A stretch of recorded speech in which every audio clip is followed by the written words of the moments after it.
Looks like Arthur's about to find out that some Christmas letters are better left unopened. Hehehe. Don't freeze up now, dear viewers. Click that subscribe button and ring the bell icon tighter than Santa's belt. You're about to unwrap the chilling tale of Santa's last ride. Story. In the frostbitten town of Derry, Maine, Arthur, a retired postal worker, had found his joy in donning the red suit and white beard each Christmas.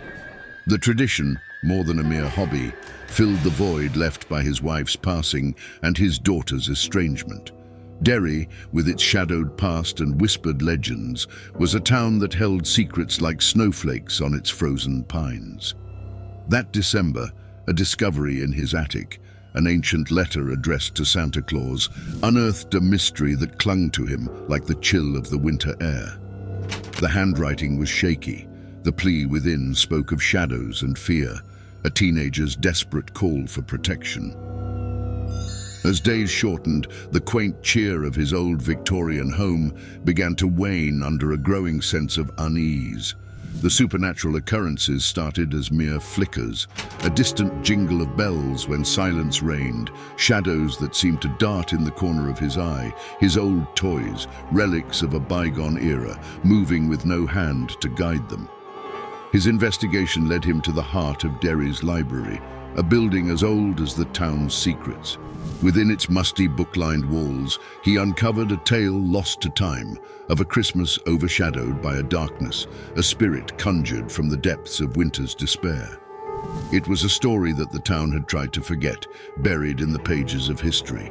The artifact he found, a bell engraved with ancient runes, was hidden in the library's oldest section, behind a false panel that whispered secrets when opened. When he rang the bell, a deep cold set into the room, the kind of cold that seeped into bones and souls alike, and the whispers turned to screams echoing in the corners of his mind. As the supernatural grip tightened on Derry, Arthur's personal life unraveled further. His daughter Laura returned, driven by concern and unresolved grief. Her son, Jack, a boy with eyes wide with wonder and a heart filled with stories of Santa and Christmas magic, accompanied her. The spirit, feeding on the town's growing dread, began its terror in earnest. Nightmares plagued the teens of Derry, and shadows lengthened, stretching their dark fingers towards the joy of the holiday season. It was a force intent on smothering the light of Christmas, turning its warmth into a cold, unyielding despair. On Christmas Eve, as darkness enveloped the town in a way no winter night ever had, Arthur, Laura, and Jack faced the spirit. The showdown blurred the lines between legend and reality, between the horrors of the unknown and the strength of familial bonds. The bell's power, it turned out, was not in its ringing, but in the belief behind it.